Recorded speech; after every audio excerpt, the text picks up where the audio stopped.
Weekly current affairs के इस session में आपका बहुत बहुत स्वागत है। हम लोग इसमें टॉप 10 करंट अफेयर्स जो कि इस सप्ताह में घटित हुआ है उसके बारे में हम लोग पढ़ेंगे और पूरा एनालिसिस करेंगे वीडियो का। तो चलिए देखते हैं आज का वीकली करंट अफेयर्स में। आप वीडियो को लास्ट तक जरूर देखिए। अगर आपको ये सेशन पसंद आए तो आप जरूर से जरूर इसको शेयर जरूर कीजिए ताकि मुझे भी मोटिवेशन मिले। तो चलिए शुरू करते हैं आज का सेशन वीकली करंट अफेयर्स में। पहला क्वेश्चन को हम लोग लेते हैं। आईसीसी अवार्ड 2022 के सभी विजेताओं का लिस्ट जारी कर दिया गया है। तो बोल रहा है कि आईसीसी ने वर्ष 2022 के सभी अवार्ड विजेताओं की घोषणा कर दी है। पाकिस्तान के स्टार क्रिकेटर बाबर आजम ने man cricketer of the year, men's one day cricketer of the year का अवार्ड जीता है। याद रखना है, बाबर आजम जो कि पाकिस्तान का है उसने men's cricketer of the year और men's one day cricketer of the year का अवार्ड जीता है। इंग्लैंड की महिला क्रिकेटर नेट साइवर को महिला क्रिकेटर ऑफ द ईयर और महिला one day cricketer of the year चुना गया है। तो ये दोनों नाम बहुत ही इंपॉर्टेंट होता है, नेट साइबर महिला में और बाबर आजम पुरुष में। रिचर्ड इलिंगवर्थ को अंपायर ऑफ द ईयर चुना गया है। रिचर्ड इलिंगवर्थ जो है उसे अंपायर ऑफ द ईयर चुना गया है। रिचर्ड ने यह अवार्ड 2019 में भी जीता था, तो इसने 2019 में भी यही सेम चीज़ जीता था। भारत की रेणुका सिंह को ICC emerging women of the year चुना गया है। तो ये भी नाम इंपॉर्टेंट हो जाता है भारत के लिए। तो रेणुका सिंह को जो है ना ICC emerging women cricketer of the year चुना गया है। दूसरा प्रश्न लेते हैं। भारत की पहली नेजल कोविड-19 वैक्सीन को लॉन्च किया गया है। तो केंद्रीय स्वास्थ्य मंत्री जो हमारा भारत का केंद्रीय स्वास्थ्य मंत्री कौन है? मनसुख मांडविया। और विज्ञान और प्रौद्योगिकी मंत्री जितेंद्र सिंह ने भारत की पहली नेजल कोविड-19 वैक्सीन आई इन कोवाक्सिन को लॉन्च किया है। यह देश की पहली नेजल कोविड-19 वैक्सीन है। इसका निर्माण भारत बायोटेक ने किया है। इस नेजल वैक्सीन की कीमत प्राइवेट हॉस्पिटल में 800 प्लस टैक्स यानी जीएसटी, जबकि केंद्र व राज्य सरकारों के लिए इसकी कीमत 325 रुपया रखी गई है। इसका निर्माण हैदराबाद स्थित vaccine developer Bharat biotech international limited यानी BBIL द्वारा किया गया है। यह एक विषम बूस्टर खुराक यानी हेट्रोलोजियस बूस्टर डोज नेजल वैक्सीन है। इसका मतलब है कि जो लोग पहले कोविशील्ड या कोवैक्सीन टीके लगवा चुके हैं वे इन कोवाक्सिन वैक्सीन को बूस्टर डोज के रूप में इस्तेमाल कर सकते हैं। यानी जो पहले से कोविशील्ड या फिर कोवैक्सीन का टीका दोनों टीका लगवा चुका है तो लास्ट में जो बूस्टर डोज के रूप में आप नेजल वैक्सीन के रूप में इन कोवाक्सिन को लगवा सकते हैं। तीसरा हम लोग देखते हैं टॉपिक है। क्रिस हिपकिंस बने न्यूजीलैंड के 41वें प्रधानमंत्री। क्रिस हिपकिंस, ये नाम याद रखना है। क्रिस हिपकिंस न्यूजीलैंड का प्रधानमंत्री बना है अभी हाल फिलहाल में। करंट अफेयर्स में इसको बिल्कुल याद रख लेना है। क्रिस हिपकिंस कहाँ का बना था? न्यूजीलैंड का। न्यूजीलैंड का 41वें प्रधानमंत्री के रूप में क्रिस हिपकिंस ने शपथ ली है। वह न्यूजीलैंड के पॉलिटिक्स के एक कद्दावर नेता है। हाल ही में न्यूजीलैंड के पीएम जेसिंडा अर्डर्न ने अपना इस्तीफा की घोषणा की थी।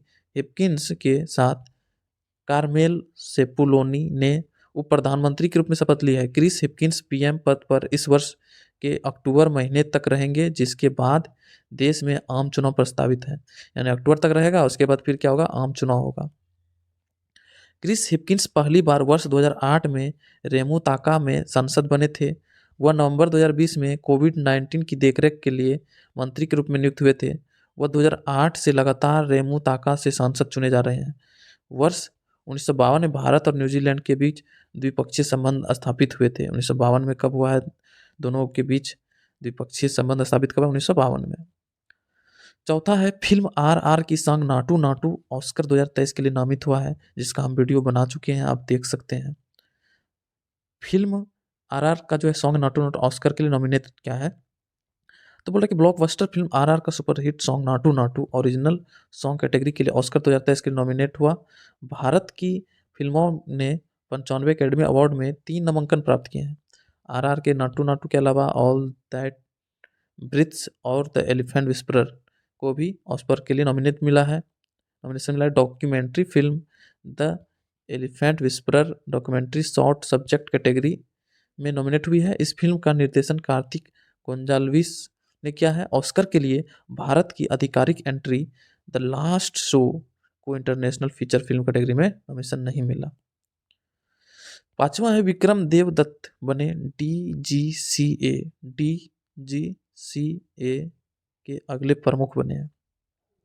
तो केंद्रीय कैबिनेट की नियुक्ति समिति ने senior IAS officer Vikram Devdutt को नगर विमानन महानिदेशालय यानी उसी को बोलते हैं डीजीसीए नागर विमानन महानिदेशालय के अगले डायरेक्टर जनरल डायरेक्टर जनरल के रूप में नियुक्ति को मंजूरी दे दी है। तो विक्रम देवदत्त जो है वर्तमान में air India assets holding limited के सीएमडी के रूप में कार्यरत है। दत्त जो है यानी विक्रम देवदत्त 28 फरवरी 2023 को डीजीसीए के डायरेक्टर जनरल अरुण कुमार के रिटायर होने के बाद पदभार ग्रहण करेंगे। विक्रम देवदत्त AGMUT अरुणाचल यानी ए से अरुणाचल प्रदेश, जी से गोवा, एम से मिजोरम और केंद्र शासित प्रदेश यानी यूटी यूनाइटेड टेरिटरीज कैडर के यानी इतना सब कैडर के 1993 बैच के आईएएस अधिकारी है। नागर विमानन निदेशालय नागरिक उड्डयन के लिए भारत के मुख्य नियामक निकाय है। यानी जो नागर विमानन महानिदेशालय जो है ना नागरिक उड्डयन सिविल एविएशन के लिए जो है ना मुख्य नियामक निकाय यानी यही नियम बनाता है और रेगुलेट करता है। छठा जो है टॉपिक है भारत के पहले स्वदेशी मोबाइल ऑपरेटिंग सिस्टम, बहुत ही इंपॉर्टेंट है। ऑपरेटिंग सिस्टम भार ओएस की हुई सफल टेस्टिंग। भारत के पहले स्वदेशी मोबाइल ऑपरेटिंग सिस्टम भार ओएस की, बहुत इंपॉर्टेंट क्वेश्चन यहाँ से इंपॉर्टेंट। भारत की पहली स्वदेशी मोबाइल ऑपरेटिंग सिस्टम क्या है, उसका नाम तो भार ओएस को सफल टेस्टिंग की गई है। यह स्वदेशी रूप में विकसित भारत का पहला मोबाइल ऑपरेटिंग सिस्टम है। इसकी सफल टेस्टिंग केंद्रीय शिक्षा जो मंत्री है धर्मेंद्र प्रधान और केंद्रीय संचार मंत्री अश्विनी वैष्णव ने संयुक्त रूप से स्वदेशी मोबाइल ऑपरेटिंग सिस्टम भार ओएस की टेस्टिंग की। यह एंड्रॉयड या आईओएस के समान ही एक मोबाइल ऑपरेटिंग सिस्टम है। इसका विकास IIT Madras incubated firm JandK operations private limited द्वारा किया गया है। इस शुरुआत को भारत में आत्मनिर्भर डिजिटल इंफ्रास्ट्रक्चर के पीएम मोदी के विजन को पूरा करने की दिशा में एक महत्वपूर्ण कदम माना जा रहा है। तो इससे क्या क्या इंपॉर्टेंट क्वेश्चन पूछ सकता है कि भारत की पहली ऑपरेटिंग सिस्टम का क्या नाम है, तो भार ओएस। या किसने विकास का डेवलप किसने किया है, तो आईआईटी मद्रास का जो है आईआईटी मद्रास का एक इनक्यूबेटेड फर्म है, उसी ने किया है जंक कोप्स द्वारा। तो हमारे भारत देश का जो है यह पहला ऑपरेटिंग सिस्टम है जो कि और ये हमारे भारत में आत्मनिर्भर डिजिटल इंफ्रास्ट्रक्चर में पीएम मोदी का विजन को साकार करने में मदद करेगा। 7वां पे हम लोग आते हैं कि परमवीर चक्र विजेताओं के नाम पर रखे गए अंडमान निकोबार के 21 द्वीपों का नाम। पीएम मोदी ने पराक्रम दिवस कब मनाया जाता है, 23 जनवरी को के अवसर पर अंडमान निकोबार द्वीप समूह के 21 सबसे बड़े द्वीपों का नामकरण परमवीर चक्र विजेताओं के नाम पर रख दिया गया है। पीएम मोदी आज वर्चुअल माध्यम से अंडमान और निकोबार द्वीप के इन द्वीपों का नामकरण किया। पीएम मोदी ने साथ ही नेताजी सुभाष चंद्र बोस द्वीप पर बनाए जाने वाले नेताजी राष्ट्रीय स्मारक नेशनल मेमोरियल के प्रतिरूप का भी उद्घाटन किया। पीएम मोदी ने वर्ष 2018 में अपनी अंडमान निकोबार द्वीप समूह की यात्रा के दौरान नेताजी सुभाष चंद्र बोस के सम्मान और उनकी स्मृति में रॉस आइलैंड का नाम और उनके नाम पर कर दिया था। इससे पहले जो है ना रॉस द्वीप का नाम नेताजी सुभाष चंद्र बोस द्वीप नाम रखा गया है। इस नामकरण कार्यक्रम के दौरान केंद्रीय गृह मंत्री अमित शाह भी मौजूद थे। अगला टॉपिक है कलवरी श्रेणी के सबमरीन वागीर नौसेना में शामिल कर दिया गया है। कलवरी श्रेणी का सबमरीन जो है वागीर को नौसेना में शामिल कर दिया गया है। तो चलिए इसके बारे में जानते हैं। प्रोजेक्ट 75 के तहत कलवरी श्रेणी के 5वीं पनडुब्बी वागीर को आज भारतीय नौसेना में शामिल कर दिया गया। पनडुब्बी वागीर के कमीशन के कार्यक्रम में chief guest admiral R Hari Kumar थे और उनकी उपस्थिति में वागीर को नौसेना में शामिल किया गया। आईएनएस वागीर को एक नए रूप में 12 नवंबर 2020 को लॉन्च किया गया था। यह सबमरीन एंटी सबमरीन वॉर, खुफिया सूचना जुटाने, सर्विलांस और समुद्र में माइन बिछाने आदि में सक्षम है। INS Vagir diesel electric class की सबमरीन है। जिसकी अधिकतम गति 37 किलोमीटर प्रति घंटे की है। वागीर का इतिहास भारतीय नौसेना में काफ़ी पुराना है। इससे इससे सबसे पहले 1 नवंबर 1973 को कमीशन किया गया था। वागीर को 7 जनवरी 2001 को सेवा मुक्त किया गया था। नौवां टॉपिक है, केंद्र ने चराइदेव मैदान को वर्ल्ड हेरिटेज साइट के लिए नॉमिनेट किया। असम के मुख्यमंत्री हिमंत बिस्वा शर्मा ने घोषणा की कि केंद्र सरकार ने असम के चराइदेव मैदान को विश्व धरोहर स्थल के रूप में नामित करने के लिए यूनेस्को को एक प्रस्ताव भेजेगा। असम का यह चराइदेव मैदान असम के पुराने राजवंश अहोम साम्राज्य से संबंधित है। तो ये बहुत इंपॉर्टेंट हो जाता है कि चराइदेव मैदान जो है ना वो किस राजवंश से संबंधित, अहोम साम्राज्य से संबंधित है। इसकी स्थापना चाओ लुंग सी ऊ काफा ने 1253 ईस्वी में की थी। चराइदेव अहोम राजवंश के टीले वाली दफन प्रणाली के रूप में जाना जाता है।